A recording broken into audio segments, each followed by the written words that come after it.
Þau fara ekki fram hjá neinum öll gömlu fallegu húsin sem prýða götur Seyðisfjarðar, en öll eiga þau sér mikla sögu. Í hjarta bæjarins við Suðurgötu 8 stendur einmitt eitt slíkt, en það var upphaflega byggt sem sjúkrahús og var í notkun framundir lok 20. aldarinnar. Það hefur nú gengið í endurnýjun lífdaga sem farfuglaheimilið Hafaldan, en Haföldunni tilheyrir einnig annað farfuglaheimili rétt fyrir utan bæinn. Við hittum fyrir þær Benediktu framkvæmdastýru og Þóru Bergný eiganda Haföldunar sem fræddi okkur nánar starfsemina. Hafaldan hostel eru 2 hús. Við erum núna stödd á Gamla spítalanum og þar getum við tekið á móti 44 og hér bjóðum við upp á herbergi ýmist með baði eða án baðs, dormitóri eða svona 1 rúm í svefnsal. 6 manna. 6 manna. 4 manna herbergi, 5 manna herbergi, bara allur skalinn. Og síðan erum við með Hafaldan Harbor eða Bragginn eins og við köllum það á okkar máli.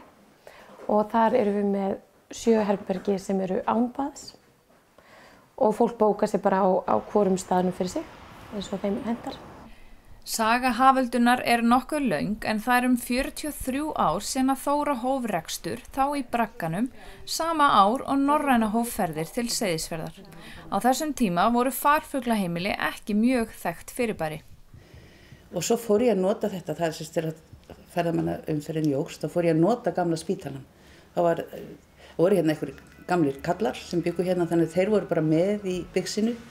Ég var upp á lofti og þeir voru hérna niðri. Svo kaupi ég þetta hús, gamla sjúkrahúsið, Gamla spítalann, 2012 og þetta hafði verið bitbein bæjar og ríkis, ekki hver ætti ekki að eiga það, hvorki bærin eða ríki vildu eiga húsið, því það fylgdu því herri skuldbindningar.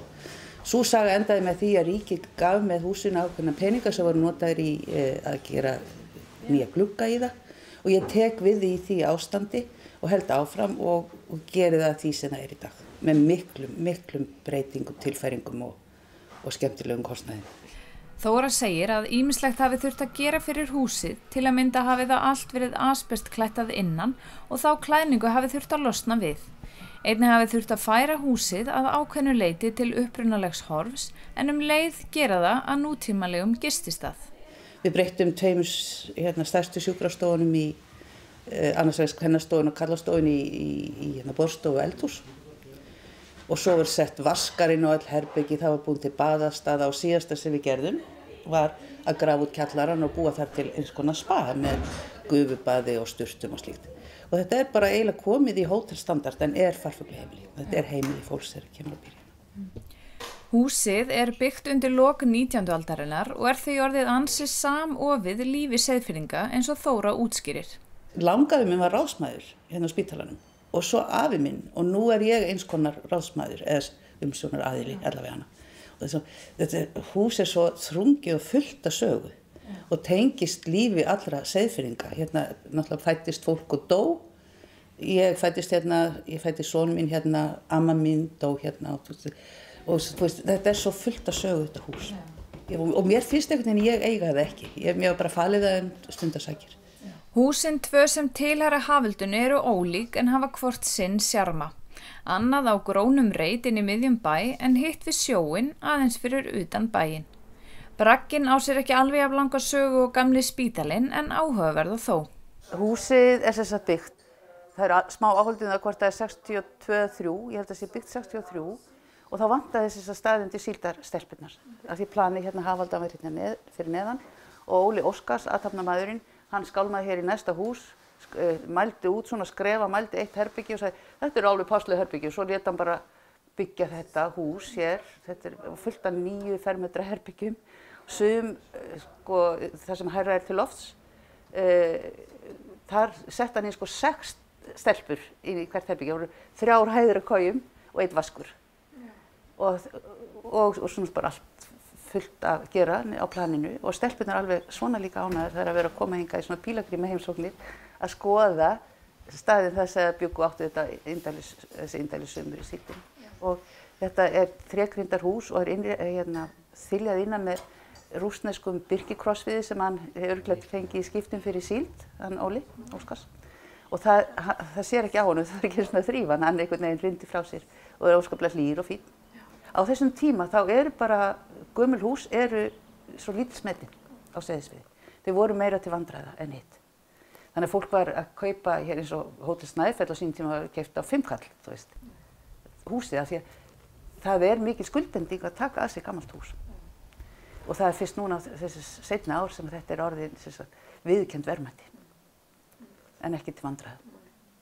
Og þessir, ekki kannski allir, en margir af þessum svokölluðu síldarbrökum eru bara ekki til lengur því að það var enginn sem tók það að sér. Nokkrar breytingar hefur Þóra gert á húsinu en hún byggði til að mynda borðstofuna eða bláu stofuna við. Þóra segir hana mjög vinsæla en það er næstum eins og maður sitji í stýrishúsi út á sjó.